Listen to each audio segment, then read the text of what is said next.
Nous allons poursuivre cette émission au retour de la pause maintenant. On va parler de la Gambie et évoquer la fin des 2 années de témoignages sur l'ex-président.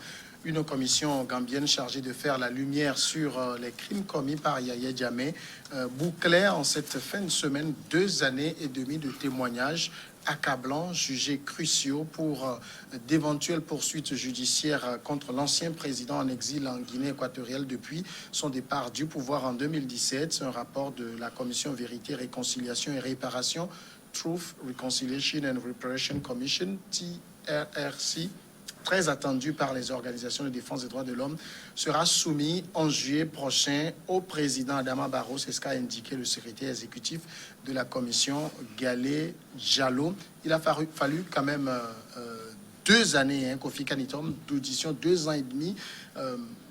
Adama Barrow, Adama Barrow, Yahya Jammeh a dirigé le pays pendant 22 ans. C'est quoi? C'est que il fallait prendre le temps d'éplucher tous les dossiers, c'est ça? D'écouter tous les témoignages? Bon, moi, je pense que le délai a été suffisamment bien pensé, pour pouvoir réunir tous les chefs-d'œuvre pour qu'on ne puisse pas dire qu'on est en train d'accuser de façon à la va-vite un président qui a régné pendant 22 ans. Et je pense même que pendant ces 22 ans, tout ce qu'on devait écouter, si il y en était question, les 2 ans même ne devaient pas suffire. Maintenant que les mobiles sont réunis et qu'un dossier va être constitué pour l'écouter, je suis en train de me poser la question, ça va, parce que aujourd'hui, il n'est plus aux affaires. Et quand on regarde également tout ce qui a été déballé par rapport aux assassinats, aux massacres, aux viols, est-ce que ce monsieur avait agi lui tout seul?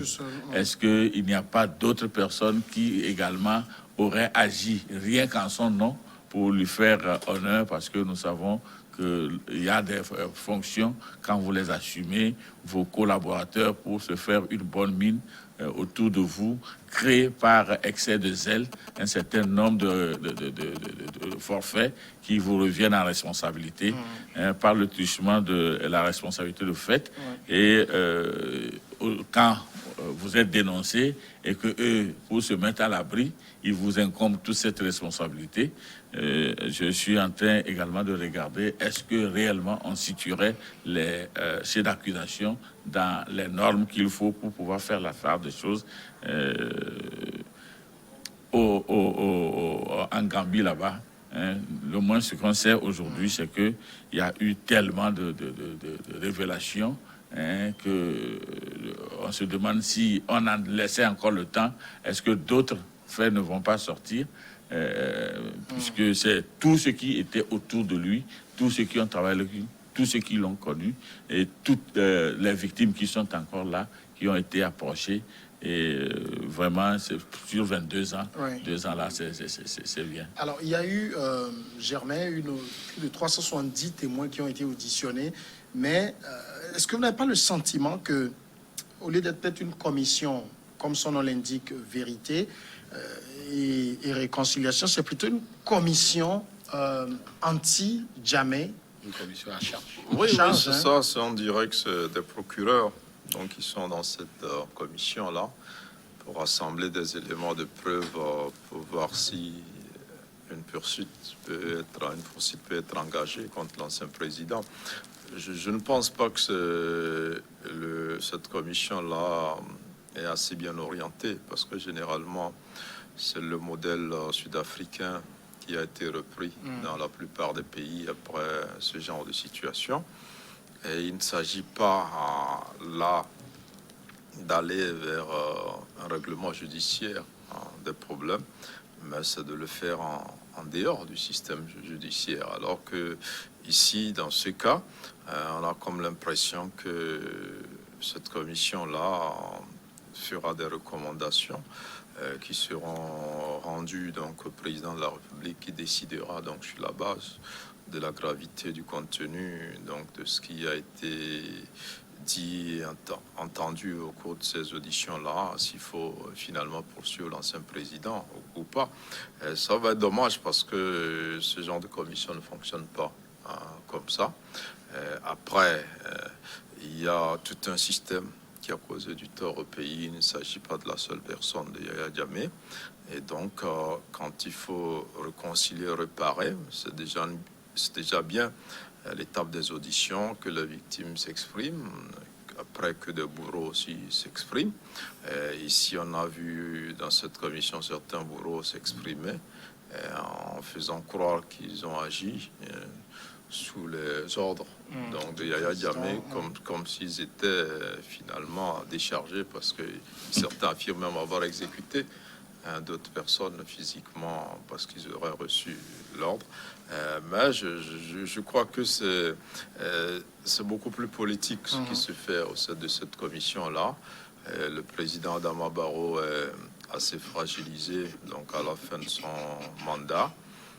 Et en Gambie, il y a un sentiment assez sérieux qui appelle, qu'on voit chez les nostalgiques de Yaya Jammeh, qui exige son retour donc dans le pays. Et donc je pense que avec une épée de Damoclès sur sa tête, avec une poursuite, je pense qu'il n'aura plus envie de revenir, et c'est peut-être ce que recherche le gouvernement actuel. Je pense que le processus de réconciliation, de justice traditionnelle tel qu'il est mis en œuvre dans la plupart des pays africains, c'est ce modèle-là. Il y a cette phase d'audition. Après, certains bourreaux ou coupables peuvent, comme en Afrique du Sud, venir demander pardon. Et puis, c'est l'État qui prend sur lui, donc d'assumer un peu, et de faire des réparations si possible, et de demander pardon, donc de réparer le tort causé aux victimes.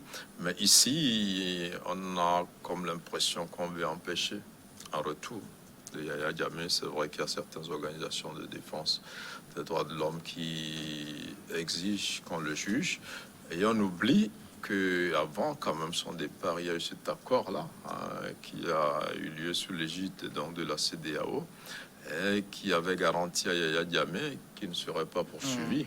C'est l'une des garanties qui ont fait que assez facilement il a cédé, il a quitté le pouvoir après sa défaite à la présidentielle.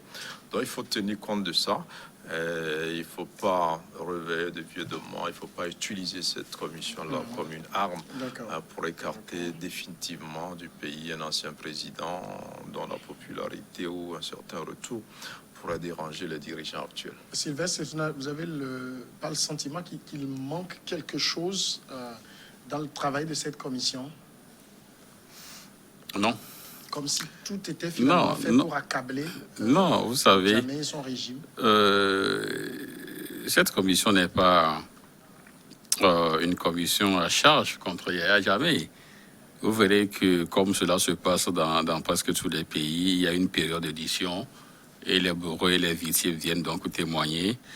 Et vous aurez même pu constater qu'à chaque fois cela est retransmis sur les médias et tout. Mais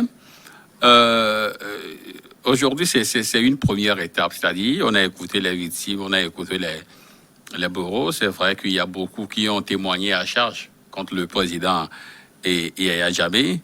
Maintenant, la commission a également, à la deuxième étape, ils vont proposer ou formuler des recommandations. Maintenant, c'est à la base donc de ces recommandations qu'on verra et véritablement ce que le pouvoir donc de Adama Barrow va faire. Mais sauf que moi, je veux plutôt voir du côté donc des partisans ou des sympathisants de Yaya Jammeh qui veulent donc avoir une certaine influence sur le déroulement donc des travaux au niveau de la commission, parce que vous avez vu que je crois en janvier 2020, l'année dernière, il y a des milliers de personnes qui ont marché et qui demandent donc le retour donc de Yaya Jammeh. Donc je veux peut-être croire que c'est plutôt de l'autre côté où on veut faire ombrage, faire influer sur le cours donc des événements. Maintenant, eux, au niveau de la commission, ils vont remettre le rapport donc au gouvernement actuel. Donc, quitte au gouvernement de savoir ce qu'il faut faire, ne serait-ce que pour réconcilier le pays. Je ne vois pas ce gouvernement-là essaie donc d'aller chercher tous les partisans ou tous les anciens ministres donc de Yahya Jammeh, les coffrer et dire que non, ils ont réussi donc la réconciliation. Non, il y aura d'autres choses, il y aura des réparations, il y aura un certain nombre de choses à faire. Mais sauf que vous avez vu que Yahya Jammeh aussi du côté donc de la Guinée faisait également pression, il se faisait entendre en disant qu'il va retourner au pays. C'est là où le ministre donc, de la Justice lui a dit que lui-même, il veut aussi porter plainte. D'ailleurs, à titre personnel, il veut porter plainte contre lui. Et si un jour, il hasardait donc à mettre le pied dans le pays, donc ils vont déclencher donc, le processus contre lui. S'il n'y a jamais vu véritablement que s'il est blanc, s'il ne se reproche rien, il faudrait quand même qu'il prenne son mal à patience, qu'il voit ou analyse ce que le gouvernement va proposer après les recommandations de la commission. Et s'il a agi, donc il agira. Mais lui aussi, au moment où la commission travaille, il parle, il dit, il va revenir et tout ça. Je me dis que, bon, de quoi a-t-il peur finalement? Voyez-vous donc? Mais Adama Barrow aussi n'est plus, du moins, n'a plus aussi une cote de popularité comme lors de son, bon, quand il a commencé son mandat. Parce que vous avez vu que des gens qui marchent, qui disent non, 3 ans c'est trop. Et que non, ils veulent quand même qu'on revienne. C'est ça, en fait, ce que nous voulons dans les pays. Il faut l'alternance. Comme ça, il se peut dire, non, quand Y était là, et ça bougeait, et que peut-être D peut dire, non, on verrait plutôt que le F revienne et tout ça. C'est ça, c'est ce qui agrémente au fait la démocratie. Aujourd'hui, ils ont la démocratie, il y a eu alternance, même si ce n'est pas dans les règles de l'art, on sait que les choses bougent maintenant. Et tout le bien qu'on souhaite à ce gouvernement, c'est de travailler sans parti pris, c'est de travailler, c'est de donner donc onction. Si éventuellement on doit poursuivre Yahya Jammeh, c'est de remettre le dossier à la justice et de se laver les mains pour qu'il n'y ait pas assez d'influence sur la justice pour prendre donc des décisions à changement. Le but finalement n'est pas de poursuivre Yahya Jammeh. Oui, bon, j'avais peut-être la prétention de dire que réellement, vu ce que Béni vient d'expliquer, quand on regarde un peu l'influence que Adama Barrow a aujourd'hui, comparée à ses premières heures de direction de ce pays, je me dis que quelque part, il veut du moins s'entourer d'une certaine légalité, d'une certaine notoriété, en dénonçant plutôt le mal de son prédécesseur. Et là, ça peut lui profiter pour un deuxième mandat. On ne sait pas. Et puis, les menaces de retour de Jammeh également constituent des frayeurs qu'il faut également trouver des éléments. Mon ami Pouli avait bien fait l'analyse de la situation. Je ne suis pas sûr que si aujourd'hui on prenait Adama Barrow tout de suite et qu'on appelait des gens à venir porter des témoignages sur lui, tout le monde ira apporter de bons témoignages sur lui. Il y aura toujours des gens qui vont ressortir un certain nombre d'accusations, même s'il n'en est pas auteur, on en a connu partout. Et même si aujourd'hui, en peu de temps que Barrow existe a le pouvoir, on ne peut pas ne pas dire qu'il n'y a pas eu des exactions qui se sont commises quelque part, même s'il n'est pas entièrement auteur, des gens ont usé de son nom pour aller commettre de ces bévues et qui lui sont aujourd'hui imputables. Donc, on ne peut pas gérer, c'est pourquoi je dis, des affaires comme ça sans pouvoir se rendre préjudiciable à certains endroits.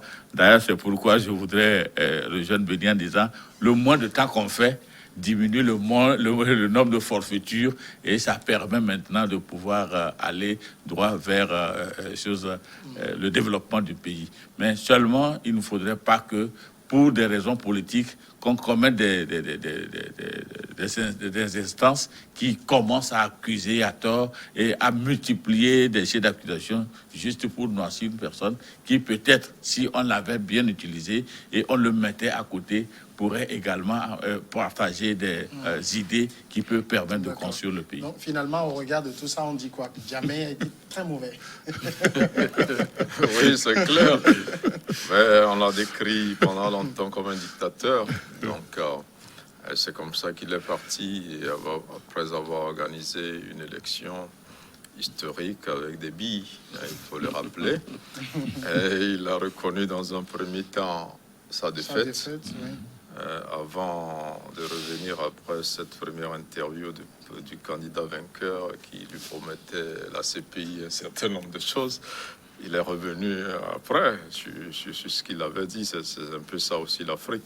Non, je crois qu'il faut faciliter les alternances dans nos pays.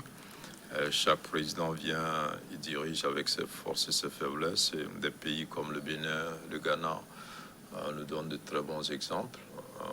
Où les anciens chefs d'État sont là. Ils ne sont pas totalement inquiétés. Ça ne veut pas dire qu'ils ont très bien géré le pays. Et on en voit sur d'autres sociaux, ce n'est pas encore ça. Mais ce qui est évident en Gambie, c'est que Adama Barrow veut s'assurer un deuxième mandat. Et le retour de Jammeh peut empêcher que ce deuxième mandat-là soit vite conclu. Et je pense qu'il va utiliser cette commission-là et ces recommandations-là pour écarter Yahya Jammeh un peu de la Gambie en attendant de s'assurer une victoire électorale dans quelques mois. Et c'est peut-être après, lors de ce second mandat-là, qu'il va pouvoir faire la réconciliation et donc permettre éventuellement un retour de Yahya Jammeh. Le schéma est très bien connu, il a été appliqué dans plusieurs pays, notamment la Côte d'Ivoire. Finalement, c'est un Gbagbo poursuivi qui va revenir entrer dans cette rôle d'ancien chef d'État. Donc je pense que c'est pratiquement le même scénario qui va se faire, alors qu'on pourrait faire économie de tout cela, et faire un peu comme en Afrique du Sud, où le président déclare tout le comité dirigeant des Blancs qui ont été coupables d'exactions d'apartheid contre les Noirs sont restés tranquilles. Après, dans le pays, ils n'ont pas subi de brimades. Donc, je pense qu'on aurait pu faire économie de tout cela, mais il y a des calculs politiciens qui passent par là. Adama Barrow a besoin de s'assurer ce deuxième mandat-là, et je pense qu'il ne va pas laisser Yahya Jammeh entrer avant qu'il l'ait dans sa poche. Voilà, je voudrais dire quelque chose. Si vous permettez, au retour de la pause, peut-être avant le sujet Togo.